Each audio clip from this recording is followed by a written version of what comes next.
Before I begin, I'd like you to think of a woman between the ages of 40 and 55 years old. Now that could be you, or it could be someone who you know. And you may be interested to know that according to the phenomenon of the U-shaped happiness bend, women between the ages of 40 and 55 are at their most unhappy, with women being 50% more likely to experience mental health issues such as anxiety and depression than their male counterparts. Now, there could be a number of reasons for this. It could be that you're unhappy with your relationship, or maybe you're unhappy with your job, or perhaps you feel undervalued or invisible, or maybe you've experienced some trauma in life that hasn't yet healed. Whatever it is, there is light at the end of the tunnel, because you only have to be 85 years old before you finally experience happiness. Now, if you're anything like me, you're thinking, fuck me, I am not waiting that long. And the good news is, you don't have to. So you may be thinking, who is Joanne? And why is she so interested in this topic? Well, if it's okay with you, I'd like to share a little bit about why I'm here today and why I'm so passionate about helping women find happiness right now. Now, I'd like you to think of a time when you wanted to be invisible.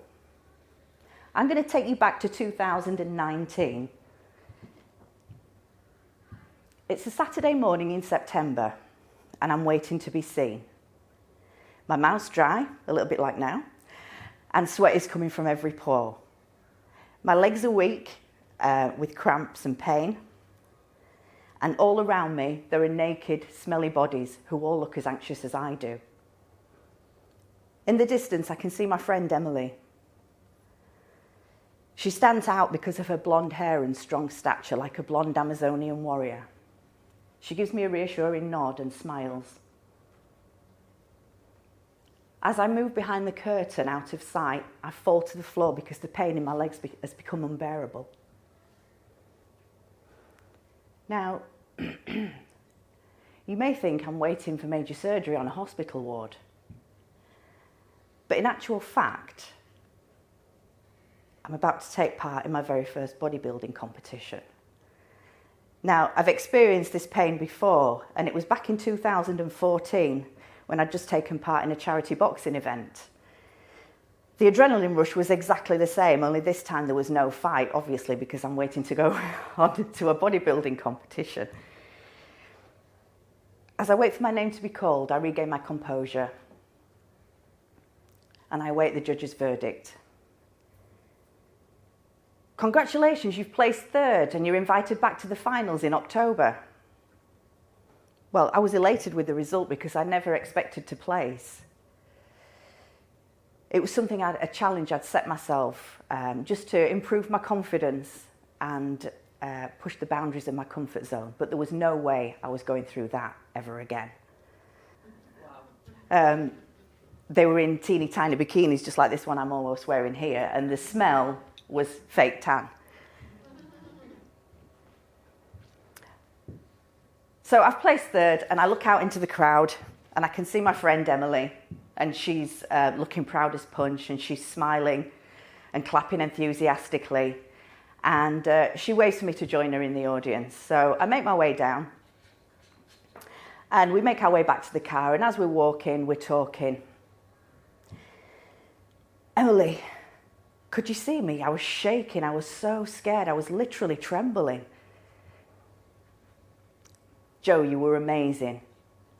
Your smile just lit the stage up. You're a bloody rock star. I just love how you feel the fear and do it anyway. You don't put limits on yourself. You just go for it, no matter how scary. Well, Emily, I feel like I've got to. I just want something to talk about that I can be proud of. I'm sick of having all the shit that's ever happened in the past. All I've got is 25 years of heartache and sadness. I mean, no one wants to hear about domestic violence and abuse. In fact, I don't think anyone really cares. It definitely makes them feel uncomfortable, and it makes me feel ashamed. And it's taken me years to move forward. I know it doesn't define me, But it's taken such a long time to move forward emotionally and mentally. Emily, I'm a work in progress. Jo, you're doing amazing. Look how far you've come. You should be so proud. Have you ever had a time when you felt empty? Because that's how I felt. I did feel proud, but at the same time there was this strange emptiness inside me. And it was the same emptiness I'd experienced when I was trapped in not one, but 2 abusive relationships. And my mind begins to wander as I think about what it had taken for me to escape those 2 relationships. So in 2006, I was being spat on, stalked, threatened with being dismembered by partner 1. In 2007, I didn't know how I could make it through the impending criminal trial against him. And in 2008, I was being gaslighted, manipulated, and degraded by a second partner who initially I thought was the man of my dreams, but turned out to be my worst nightmare. So yes, I had come a long way, but I still felt like there was more to do. And then I'm back with Emily. Jo, you've got to do the finals in October. You were amazing. You're not alone, my love. I'm always here to support you. Have you ever had a time when you felt like someone had you back? Have you ever had a time when you felt like you were making positive steps forward, like you had friends and family supporting you? But at the same time, it wasn't quite enough. A bit like when you're building a jigsaw puzzle and you start from the outside and work your way in, and you get to the middle and there's a piece missing. Well, that's how I felt.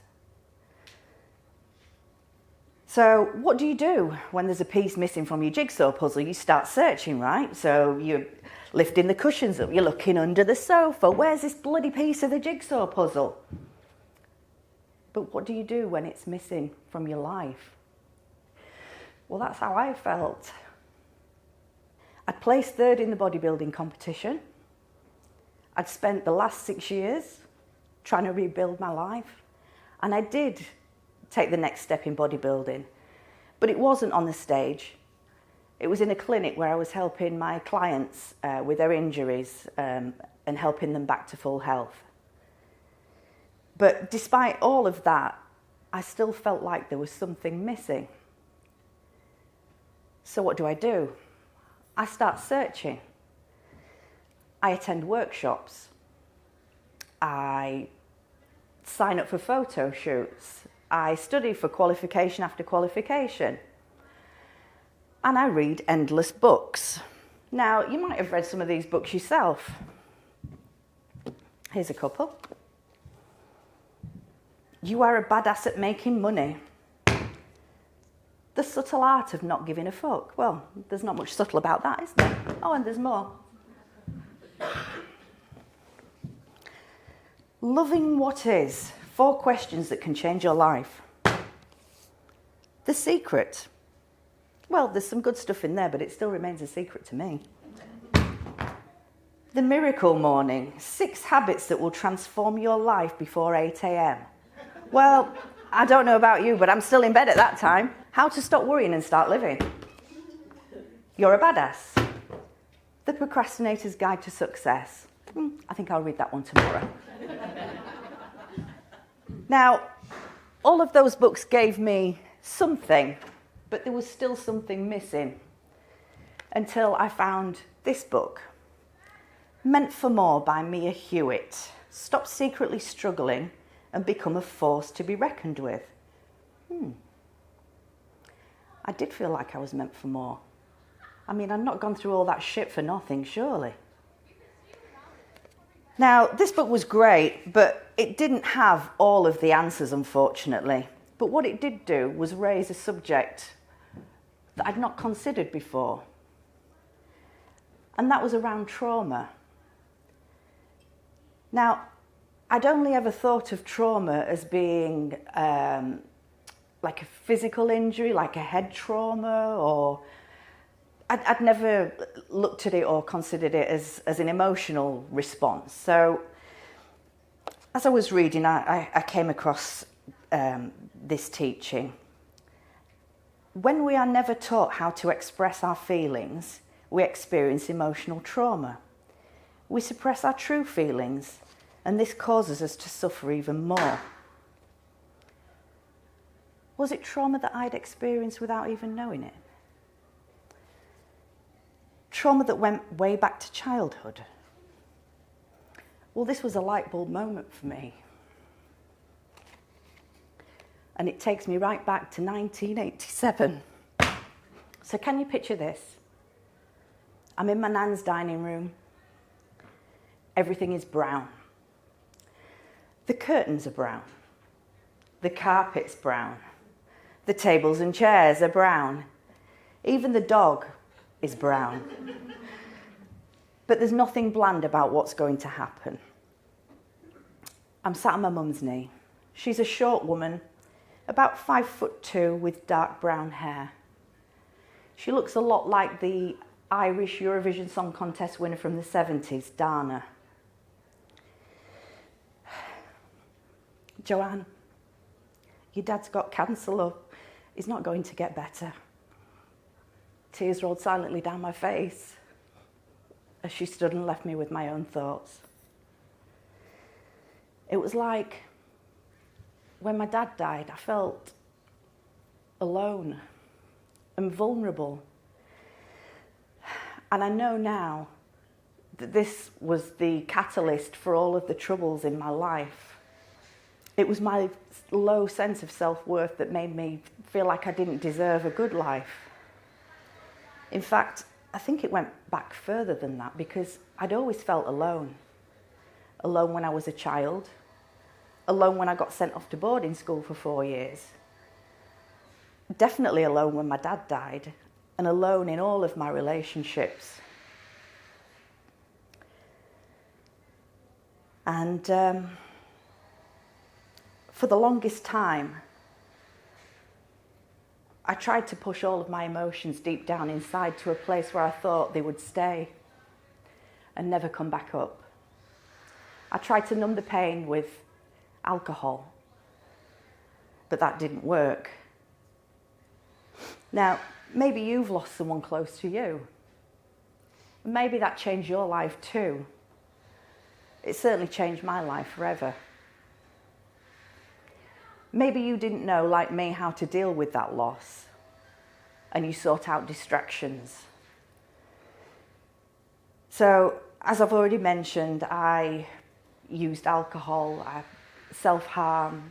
It was the lure of dangerous relationships, the lure of excitement, reckless behaviour.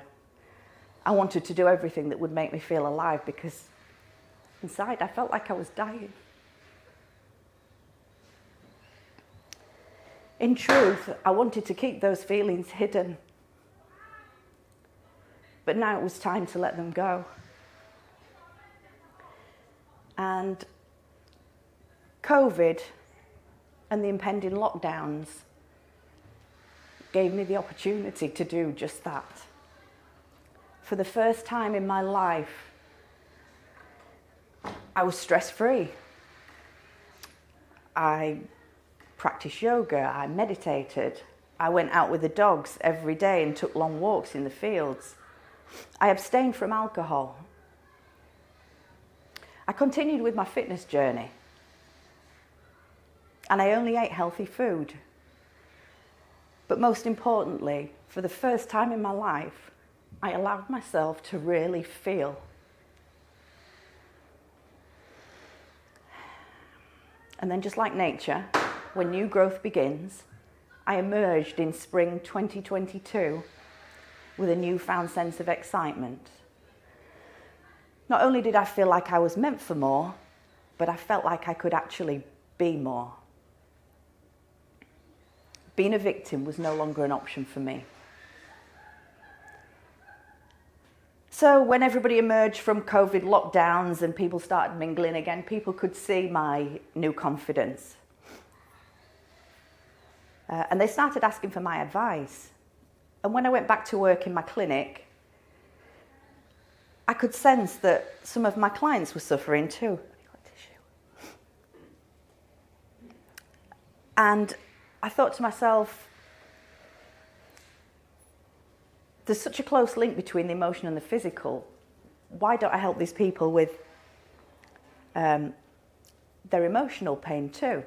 I could take what I'd learned with myself and apply it to my customers, and I could help them lead more fulfilling and happier lives too. My problem was, how could I make that happen when I was so busy working on a one-to-one basis with my clients? And as an introvert, social media is not really for me. All this videos, reels, funnel building, all that kind of thing. It's not me. But the answer came when a friend told me about this program, which was designed to help ladies with their public speaking confidence. And I thought that this would be the ideal platform to reach lots of people. And then in November 2022, I found myself at the Hilton Doubletree Hotel in a room not dissimilar to this. It wasn't actually this room, but it was a room very similar to this. And out walked Cheryl Chapman. And as soon as she spoke, well, it made me laugh. Raise your hand if you've ever faked an orgasm. Well, that certainly resonated with me, and so did most of the stories that she told from that point on, and we share a lot in common from our childhood too. So I knew I had to work with Cheryl. So I signed up to a public speaking program. And Cheryl helped me design a framework that I could use with my clients. And I'm going to tell you a little bit about that soon. But before I do, I just want you to know that what I've shared with you today is a very small part of my story. I have overcome many challenges and obstacles that have shaped me into the person that I am today.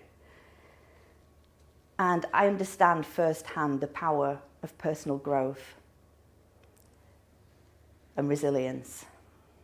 I have a clinic where I have over 1,000 clients. I've helped hundreds with their health and well-being. And my business operates only on word of mouth, recommendations and repeat business.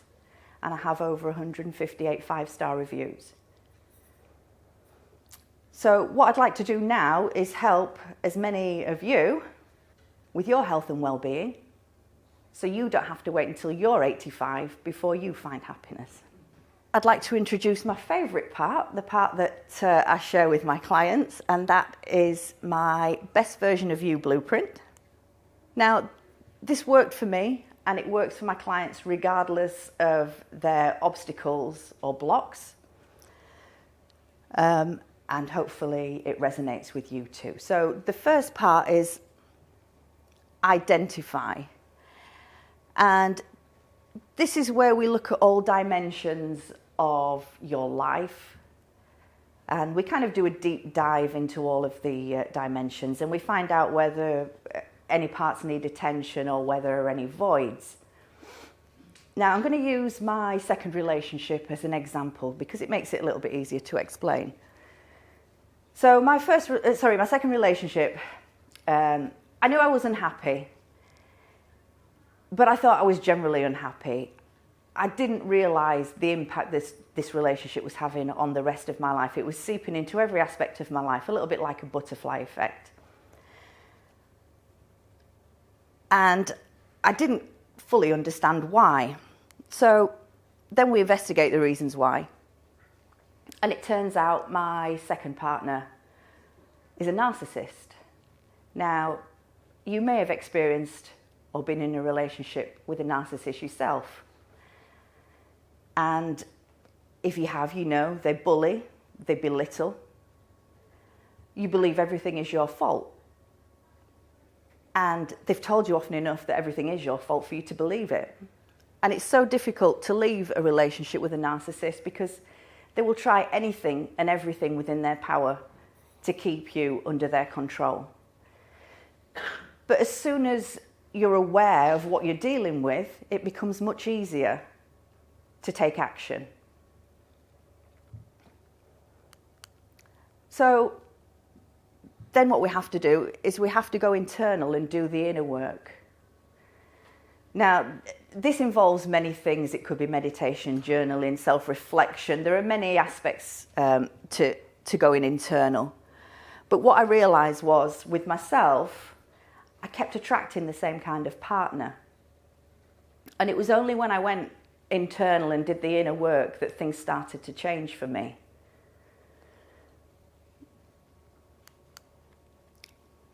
So once we've gone through the identify, investigate, we know what, we know why, and we've gone internal and we've done the work that we need to do, we can start to plan a better life for ourselves. So we can set goals, we can join communities whose values align with our own. We can go out into the world truly as ourselves, and before we know it, we are living our best life. Now, if you'd like more information about how I work with my clients, you can find me in the corridor outside, and I'll be happy to have a chat with you and answer any questions that you may have. Thank you.